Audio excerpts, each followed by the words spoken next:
Shalom and welcome to another in our series of podcasts from Temple Beth a dynamic center for conservative Judaism in Los Angeles. This is a recording of Rabbi Avi Havivi's weekly Siddur class. This will be our last class before we're going to take a 4-week break, holiday break next week. Then I'm in Israel for 2 weeks, and then I don't think I want to teach the day I come back from Israel because I won't be prepared.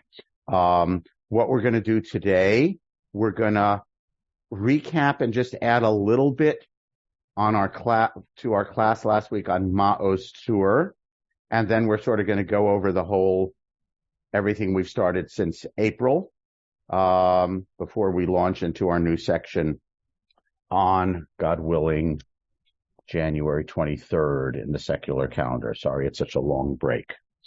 I hesitate to go back to Ma'oz Tzur. There is a saying in rabbinic literature, avar zmano batel korbano.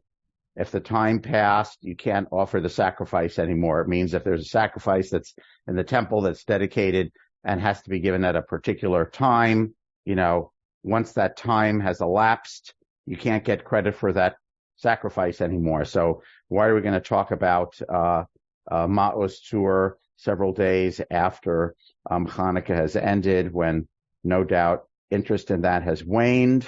But there's a couple of more things that I would like to show you that I have added to the source sheet that was attached to last week's, that are interesting. So even though Hanukkah is over, it's, in my humble opinion, it's interesting. And so I think it's worth taking a look at it. Okay. So we said but I'll try to be brief about it so that we can just go on to our big picture summary. I said last week, Ma'oz Tzur, just a quick recap for those who might not have been here. If you weren't, you can go and listen to that class. It's at the Temple Beth list of podcasts. We said that Ma'oz Tzur has 6 verses. Verse 1 says, God, you are our stronghold and protector. The next verse 2, 3, 4, 5 are about 4 different persecutions: Egypt, Babylonia, Persia, the Purim story, and the Greeks. And then there's a 6th chapter, a 6th verse stanza, which might be original to Ma'oz Tzur, might not be original to Ma'oz Tzur. There's debate about it, that basically says, and so God, looks to the future, please save us from our current persecution time, which is under the essentially medieval Christianity, a coded reference to Christianity. So what we looked at last week, and now I'm going to screen share. I'm going to recap the changes we looked at last week. Okay. And add to them. So first, we looked at the emendation by Rabbi Hertz. Thank you very much, Larry, for contributing some of Rabbi Hertz's history that I never knew about, his time in South Africa. Very interesting. So, because I just think of him as, the Hertz Chumash guy. Okay. Probably most of us think of him that way. So thanks to adding to our knowledge.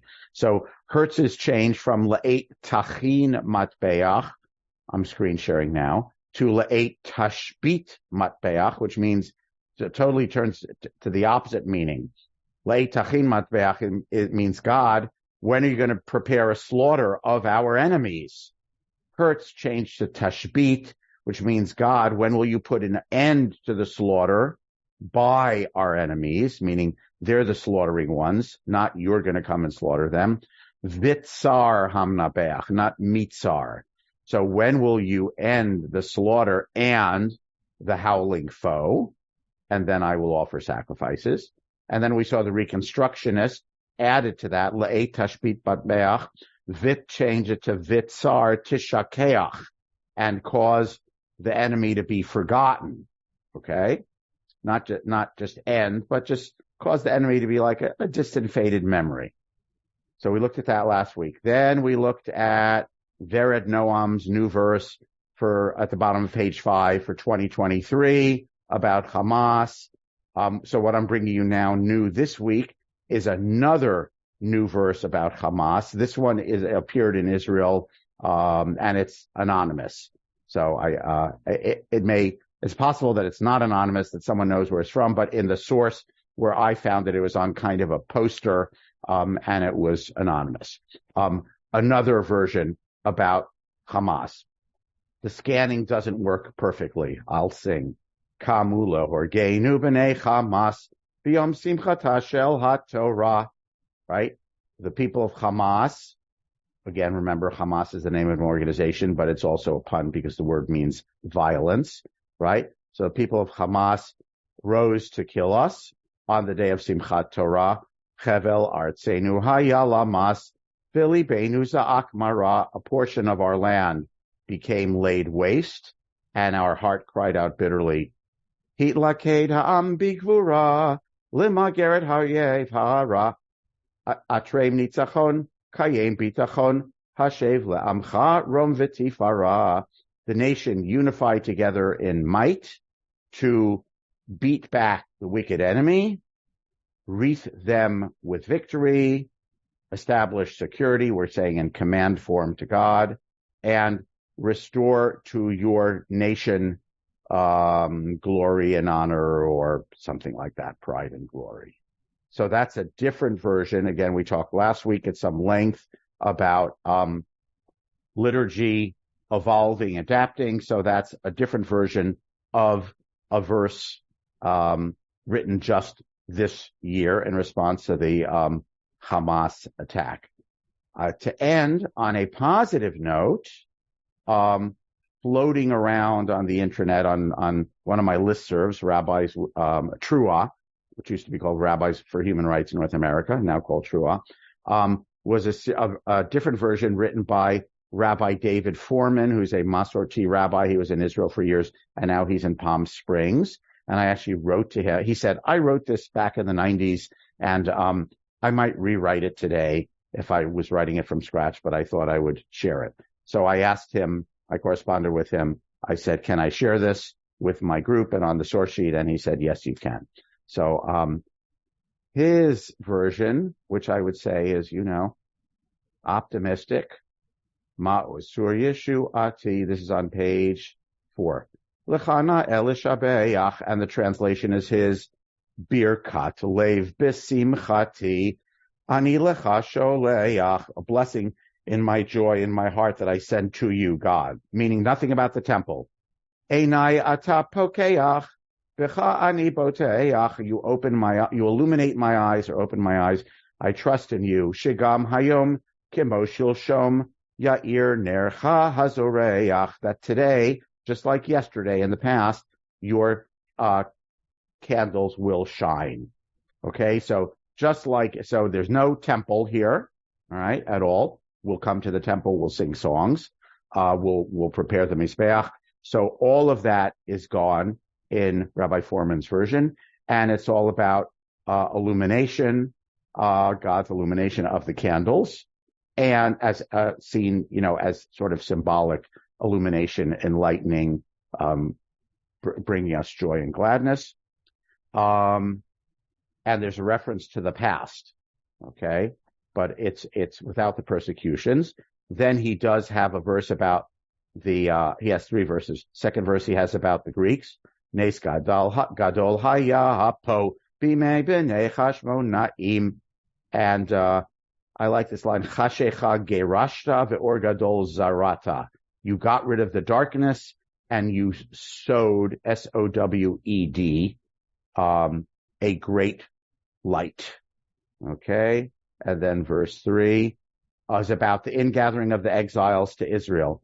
Shanim rabot galu banim bipizur bein ha'amim. Many years were the children in exile spread out among the nations. Miarkete eretz mechunasim. They come from the 4 corners, gathered from the whole world. It's a time of time of resuscitation for the believers. And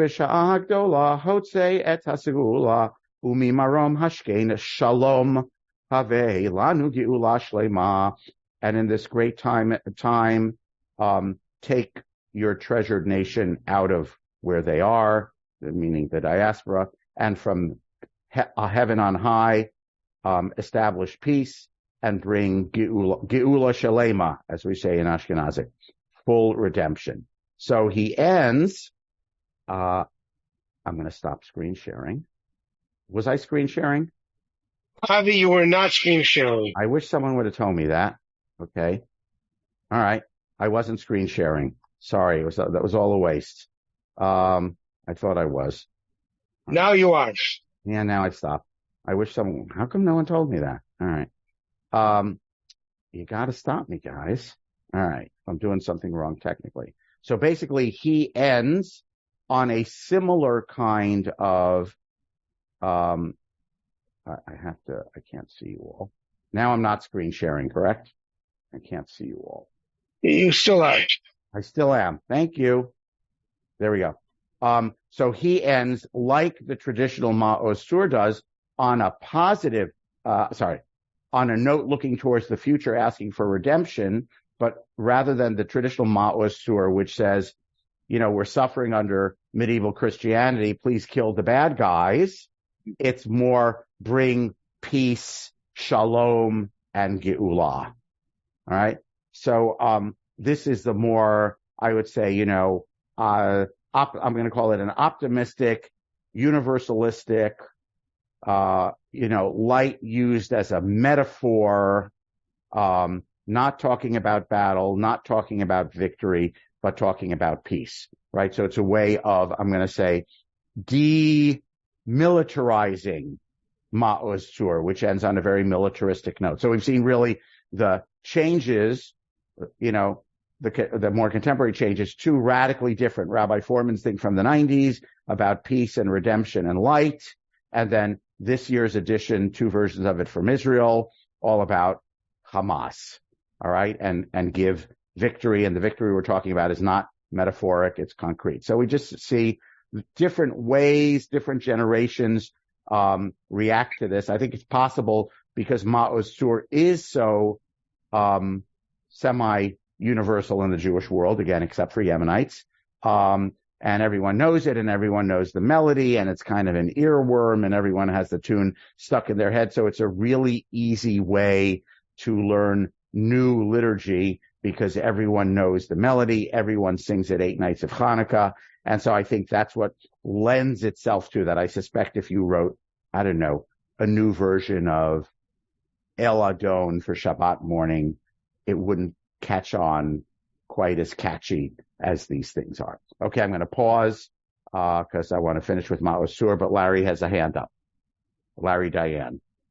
Yeah, it's me. One reason was to tell you weren't screen sharing, but don't raise your hand for that, man. You got to shout it out. Okay. Rabbi Foreman, is that the rabbi who was at Tekoa? At where? Tekoa? No, No, I don't. That's Rabbi Froman, Froman. No, this is a Masorti guy. Yeah. American, made Aliyah for decades, and now he's back in America. Go ahead.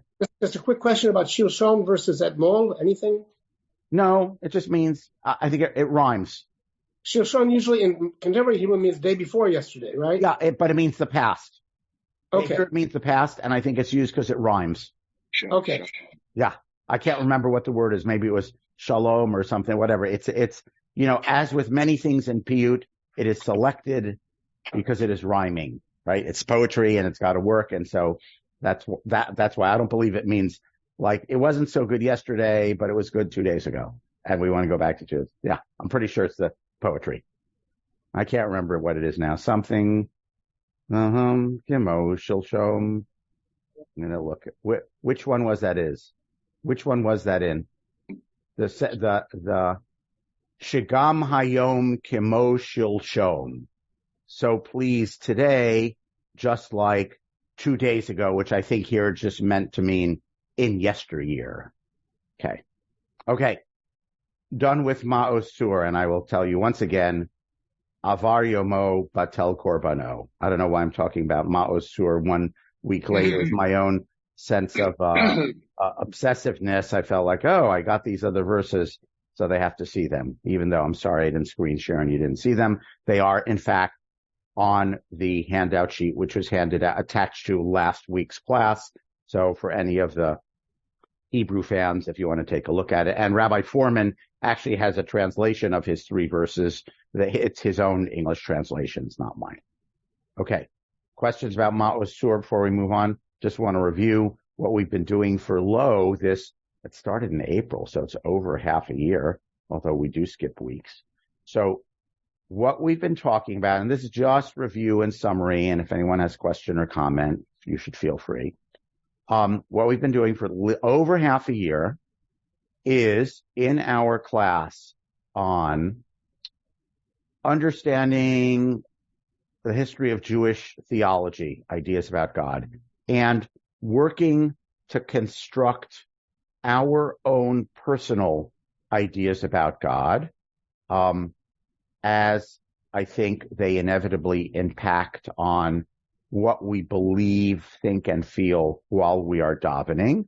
I know not for everyone. Some people say, I never think about the words. I just show up and I answer Amen, and I like the melodies, and I'm used to doing it. So I suppose there are definitely some people who never think about the words and have no questions about them. Tavo alecha bracha, that's great. But for many of us, we read the words of the Siddur and we try to, make sense of it for ourselves. How do we understand God? So in seeking to work this out, what we looked at for over half a year was ideas about God in the Bible. We looked at different, I'm going to call them strands of ideas within the Bible, sometimes clearly written by different people, like, Psalms or the prophets. And I think it's possible to appreciate this even for people who believe that the Torah is unitary and written by God rather than a compilation written by humans. There's certainly contemporary Orthodox thinkers who say, the Torah is written by God and is unitary, but it has intentionally different strands, S-T-R-A-N-D-S, different strands of ideas in it woven together. I think of in particular Rabbi Mordechai Breuer of Israel, who said, God wrote a bumpy textured Torah on purpose because life is textured and full of contradictions and challenges, and that's why God intentionally wrote a Torah full of contradictions and challenges and parallelisms and bumpy texture to give us opportunities to learn and think. So I think even if you have a traditional belief in the divinity and unity of the Torah, it is possible to appreciate that there are different strands of ideas within the text which express or articulate, in this particular case of what we've been talking about, different thoughts about how God is manifest in the world, right? God is that which is, as Maimonides teaches, is fundamentally unlike anything else in our experience. And thus, it would be impossible to say God is exactly like X because there is no X in the universe that is like God. And so we talk about God by providing various approximations from our experience and our limited human understanding to try to describe that which is indescribable. The fancy word is ineffable, which I think means ungraspable. So we looked at one strand of the Torah where God sometimes seems to take a humanoid physical form that appears to people, which is called a malach, what we translate as an angel, but in many of these passages seems to mean a physical representation of God, because we looked at various passages where people see the malach talks to them, the malach says, I am commanding you, meaning the malach speaks in God's voice, in the first person, and then the malach disappears, and the people only afterwards have what the Bible scholar James Kuhl calls the moment of confusion, where they say, oh my goodness, that wasn't a human, that was God. Okay? So God as manifesting in an apparently, I'll be theologically delicate, I will say an apparently physical manifestation. To people, it looks like a human. but it's actually an appearance of God. We're pretty much done with Breshit, but we'll be coming up to Shemot soon. So please read carefully when we get to Exodus chapter 3, the revelation of God to Moses from the bush. So I urge you to read very carefully and say to yourself, who is speaking and what are they saying? That's a very good example about is it a malach or is it God or are they the same thing? All right. So ask us to consider that the Bible has an idea, one layer of ideas, one strand that God can manifest to us in the world in a way that appears to us what we would call concrete and real and physical. It's one strand. The strand very often associated with parts of the Torah that are about priestly concerns, the concerns of the Kohanim, seems to express an idea that God may have a physical presence on earth, but it's not any old place hither and thither, hither and yon. It's actually in one place, and that place is, toss-up question. Where is that place? The Holy of Holies? The Holy of Holies, the temple. This is God's house. God has a throne room. God is Yoshev HaKruvim, the one who is enthroned upon the cherubs. The ark is God's footstool. God comes down from heaven in fire surrounded by cloud. The Mishkan, the tabernacle, is built, and God goes to inhabit it, right? So this is, and then there's an echo of that later when the temple is built, when God's cloud comes into the temple in Jerusalem. So God is localized. God can be found more here and not there. And here is in the temple. Okay. So the priestly consciousness is that God has a location. God's presence can be experienced more in one place than in another place. To us moderns who say, oh, God is everywhere, I will still say to you, oh, isn't it possible in your life you have been somewhere, very concrete place, where you said, I experience God's presence more here than randomly out there.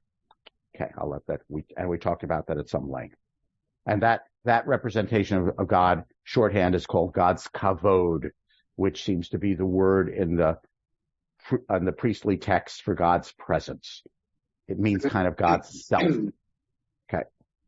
Then we had, in contrast to that, the view in the book, largely in the book of Deuteronomy, that God is not here. God is very far. God is up there. I have to let someone in, sorry. God is up there. Up there is the Shamayim. We wouldn't agree with that concretely anymore because we know about, space and the earth is a ball and all that stuff. They didn't know about that. So I'm not sure what we would say up there is in modern parlance, but it's very much out there. Okay.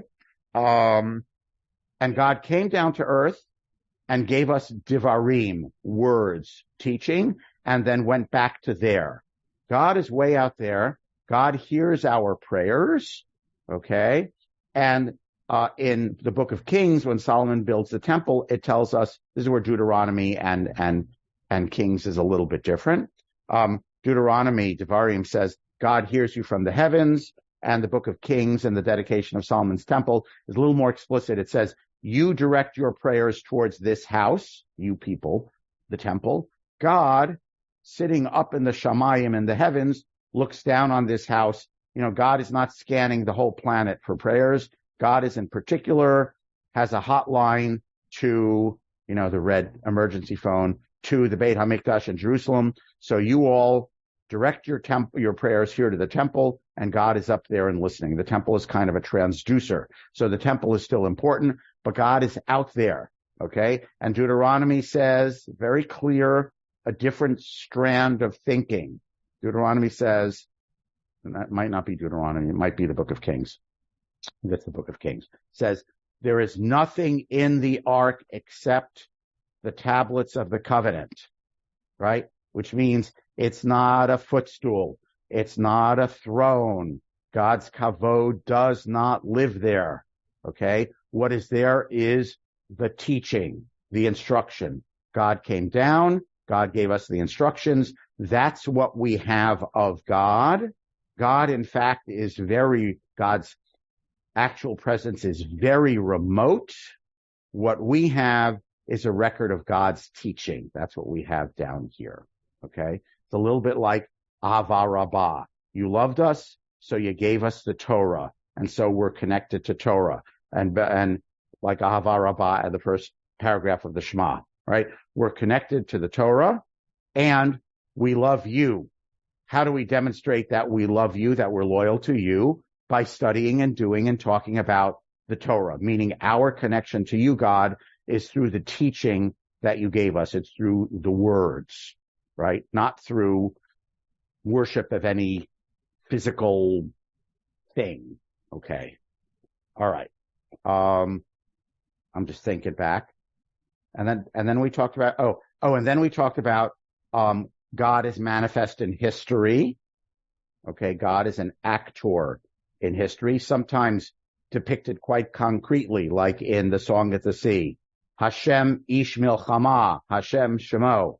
God is a mighty warrior, right? The image of God appearing at the sea, God fighting with us, God defending, and this is sometimes the Lord of hosts. God joins from the heavens with the heavenly array to fight against our enemies. So we talked about God's presence in history.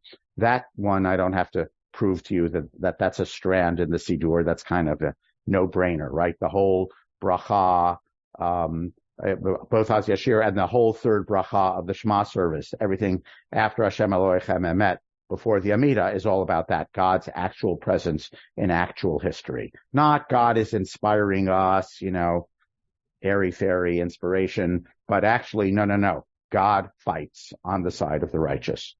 That was the fourth strand we looked at. Then we looked at two strands, not from the Torah. I think I finished with Torah. Not from the Torah, of God as personality. We talked about the prophets who saw that God has a personality, and that personality is in relationship with the people Israel. And that personality, like a human personality, experiences joy when we do good and anger when we do bad. And we read at length some passages from Heschel that explaining how God has emotions, but God's emotions are different than human emotions. I think his word, I don't know what he's translating from his mind in Yiddish, but, what humans experience is passions, and it is out of their control, and it's a human failing, whereas what God manifests, I don't want to say experiences, what God manifests are feelings that God chooses, and God chooses to demonstrate those feelings to us because God is in relationship with us. God gets angry because God cares. If God didn't care, God wouldn't get angry. If God weren't angry, it would mean God doesn't care what humans do. God doesn't care if we're good or bad. Okay? So anger is kind of instrumental and educational. Whereas the joy is if we keep the stuff. And of course, the prophets that were preserved, the literary prophets, we all know there's a little bit of joy and there's a lot of anger, because what the prophets do, and part of why they were preserved, is they do the finger wagging about you're not doing righteously, and they prophesy destruction, and then the destruction came, and so people said, I guess they were right, and they preserved the words of those prophets, and the words of the prophets who said, don't worry, things are fine, it's going to be okay, because we know there were prophets like that. No one preserved their words, so we don't have those books of prophets. The rejoicing that we have in our literary prophets is in the future time, when you do tshuva, then God will rejoice, right? God, it's not rejoicing, it's really about love. God loves you. So I take it back. It wasn't really about God's joy, it's about God's love. So the prophets talk about God's love for us, God's anger towards us as two very strong feelings, but all of these feelings are directed to us as a nation and not you and me as individuals. The people who talk about God's relationship to you and me as individuals is the psalmist, King David, or the psalmists, the people who wrote the Psalms, where we saw as opposed to the prophets, which talks about God's feeling in the relationship towards us as a people. In the Psalms, we read about our feeling, it's really not my feeling in relationship to God. God, you have abandoned me. God, when are you going to save me? God, you did save me. God, thank you for saving me. God, when things were good, I forgot about you and I didn't realize that you're really in charge. But when you hid your face from me, I was terrified. Thank you, God, for saving me. I'm going to come to the temple and sing your praises and offer sacrifices and publicly declare all the good things you've done for me. So we saw in the various Psalms all of these personal dramas of the individual's relationship to God, where the individual feels in a one-on-one way connected to God, which can either be, God, why are you doing this to me? Surely all of us, no matter how rational, I'm guessing all of us might have felt that at one point or another in our life. Okay. God, why are you doing this to me?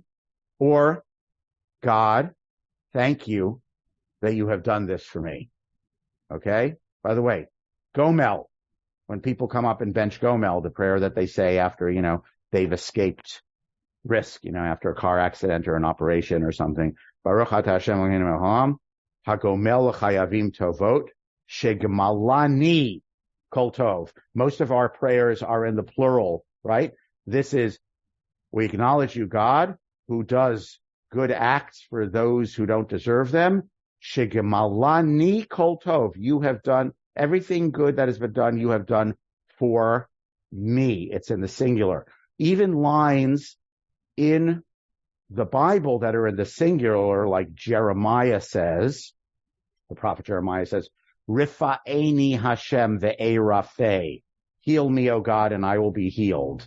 And the group mind that wrote the Siddur makes it plural. Rifa'enu Hashem ve'nerafeh. Heal us, O God, and we will be healed. Right? So even things that are originally in the Siddur in singular, in general, in our communal prayers are translated into the plural. Okay? And this is one that is a prayer that is in the singular. God, you did this. Person does not get up in front of God in shul and say, God does great things for all of us. Okay? It's the equivalent, by the way, of going to the temple and offering a Thanksgiving sacrifice. It's the Siddur's equivalent. You come before the community publicly and you say, God did this amazing thing for me. Right? Very personal. And this is really an echo of the psalmist's idea, I think, that we are in personal relationship to God.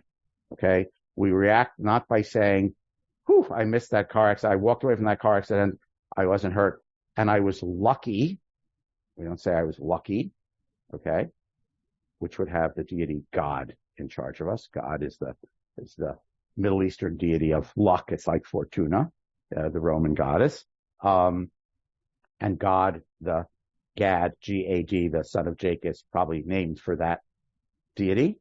But rather we say, God did a beneficent thing for me, and God does beneficent things for people, even though they don't deserve it. Okay. So that's the personal relationship to God. So we saw in prophets and in Psalms that God, different than far away or a man of war, that God is actually in relationship with us, is in relationship with human beings.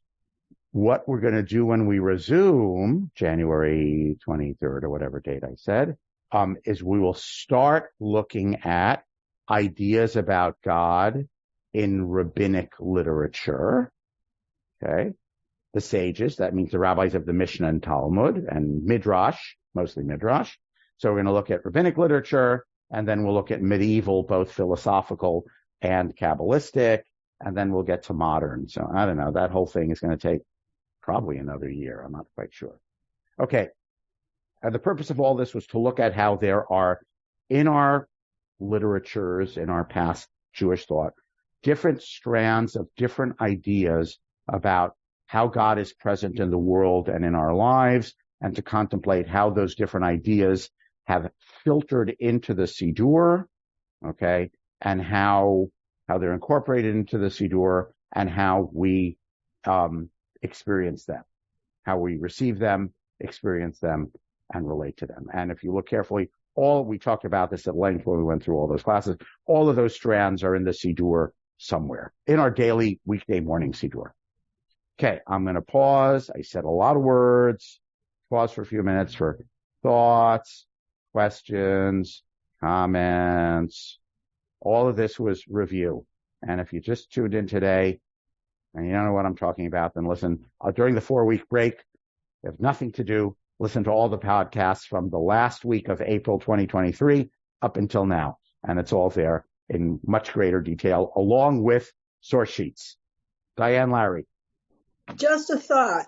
You maybe want to retitle this class something about Jewish literature or the canon or something, since it's gone way beyond being a Siddur class. Well, it's the history of Jewish theology.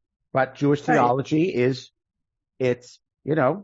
we don't have tape recordings of music from 2,500 years ago. All we have are words written down. So that's what we're looking at. Yes, we're looking, but I'm not going to do all of Jewish literature. We're not going to do. Obviously, but okay. I mean, in order just to maybe bring other people in. Okay.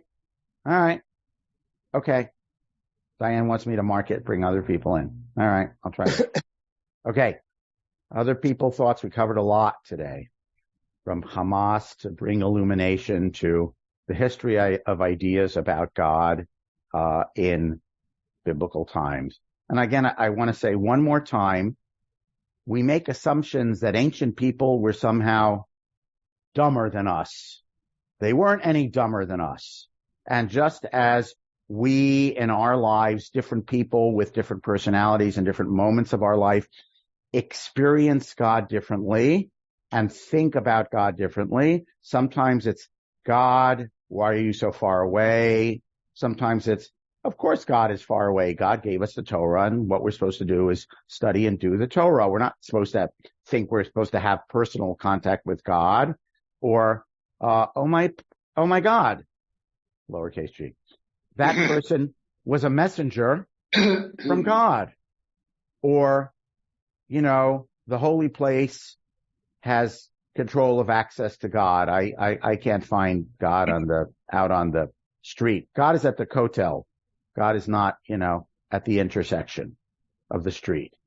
Or any of these ideas. I think we all different personalities, and I don't believe most of us, because we're humans, is how we think. I don't believe most of us have a unified field theory about God. Most of us are not philosophers. That philosophers would mean in your mind, everything would agree and be coherent. I don't believe people actually function that way. I think we all have bits and pieces and fragments that we incorporate, and that we experience at different times. And surely the psalmist who said, my God, why have you abandoned me?" didn't necessarily feel abandoned by God every second of his life. He felt abandoned by God at some moments of his life. And we feel God looked out for me at some moments of our life. And we feel we have no access to God other than through the teachings of wisdom at other moments in our life. And we feel that God is present somewhere in this holy place in a different way than other non-sacred places at other moments in our life. So I dare say that I think most of us have experienced, all these kaleidoscope of thoughts and feelings. And my point is just, it's all there. The roots of all of that are there. In this particular case, in our Tanakh, in our ancient Bible, because I think people back then, 2,500 to 3,500 years ago, they experienced God in just as complex a human way as we do, with their varieties of personalities, with their different moments in their lives. So I think it's a fallacy to think, we're the modern skeptical people who have to think about, what is God in the world and how is God. But back there, everyone was a straight believer. They all believed the same thing. I just don't think that's true. I think humans are humans. They're humans now. They were humans then. I think that's my closing line. Humans now. They were humans then also. And that is why we study the record, Diane, we study the literary record of their thoughts so that we can, stand on the shoulders of giants. And if possible, try to peer either a little bit further or a little bit more personally the way we want to peer. But we're always standing on the shoulders of people who came before us. Pray for peace in 2024. That's all I can say. And I'll see you, God willing, in 4 weeks. You have been listening to another in our series of podcasts from Temple Beth Am, a dynamic center for conservative Judaism in Los Angeles. If you enjoy these podcasts, we invite you to write a review on the Apple Podcast site or wherever you get your podcasts. For more information about Temple Beth Am Los Angeles, go to tbala.org.